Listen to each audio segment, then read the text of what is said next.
আলাইকুম, সবাই কেমন আছেন? আমি এখানে নিয়েছি কিছু কলার মোচা।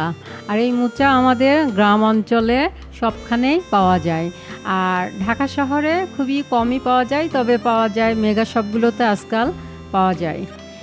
তো আমি এখানে এই কলার মোচা নিয়েছি। এই কলার মোচা দিয়ে কি করব আজকে আপনারা সেটাই দেখবেন।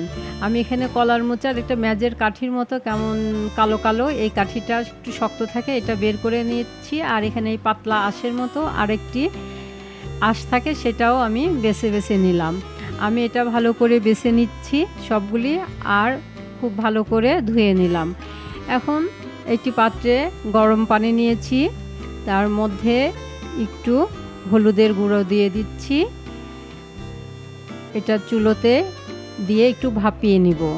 এই তো ঢেকে দিলাম, সিদ্ধ হয়ে গিয়েছে।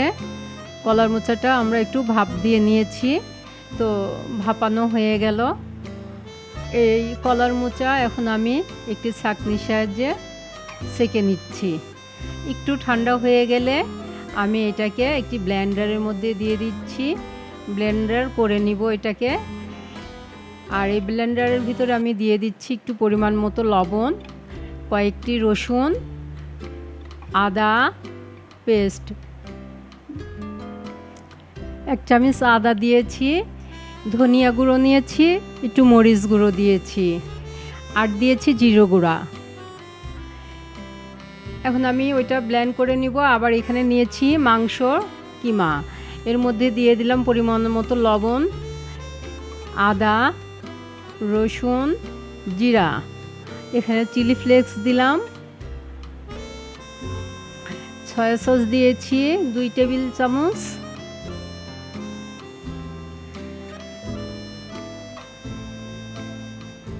বারবিকিউ সস দিয়েছি 1 চামচ,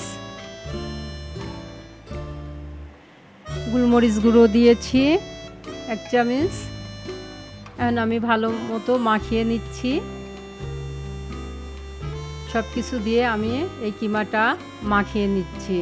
আর এদিকে আমার কলার মোচাটাও আমি ব্লেন্ড করে রেখেছি, আর এটা 1 ঘন্টার জন্য রেখে দিলাম ম্যারিনেটে। অ্যান্ড কলার মোচাটা ব্লেন্ড করা হয়েছিল, অ্যান্ড একটু একটু পানি দেখা যাচ্ছে। এই জন্য আমি এই পাউরুটি নিয়েছি 2 পিস, কিন্তু পাউরুটিটা আমি আর পানিতে ভিজালাম না ভিজিয়ে সরাসরি এই মোচা ব্লেন্ডের মধ্যেই দিয়ে দিচ্ছি। আর এভাবে আমরা কলার মোচা আর এই মাংসর কিমা দিয়ে যে এত সুন্দর কাবাব হয় আমার জানাই ছিল না।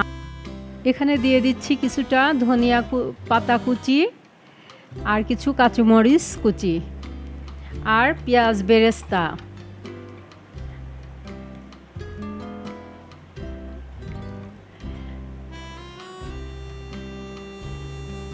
কিছুটা চিলি ফ্লেক্স,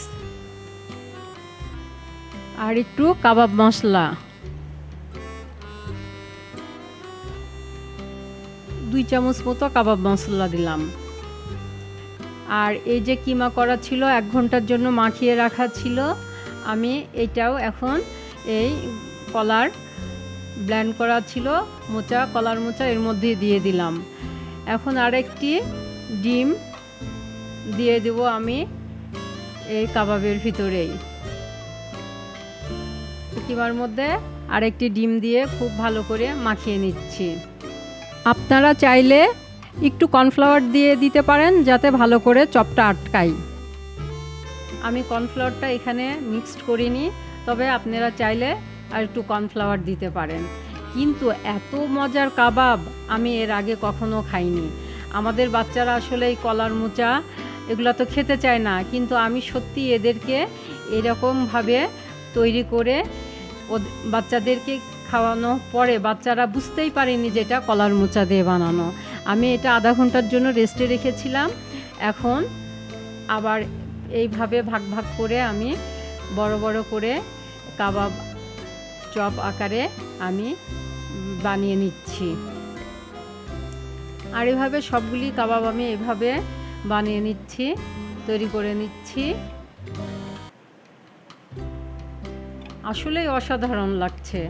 যে এত সুন্দর কাবাব বানানো যায়। এখানে আমি একটি পাত্রে তেল নিয়ে নিলাম পরিমাণ মতো। সবগুলি কাবাব আমি এই তেলে খুবই আস্তে হিটে ভেজে নিব, কারণ মাংসর কিমা দেওয়া আছে, যার জন্য আমাকে খুব আস্তে হিটে কাবাবগুলি ভাজতে হবে।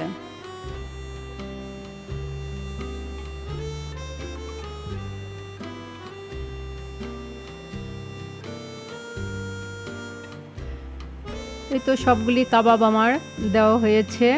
এখন খুব আস্তে লো হিটে আমি উল্টে পাল্টে দিচ্ছি।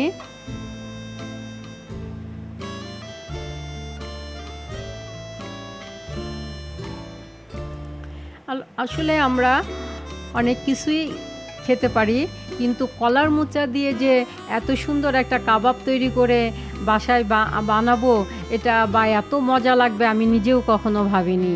আসলে অসাধারণ হয়েছে।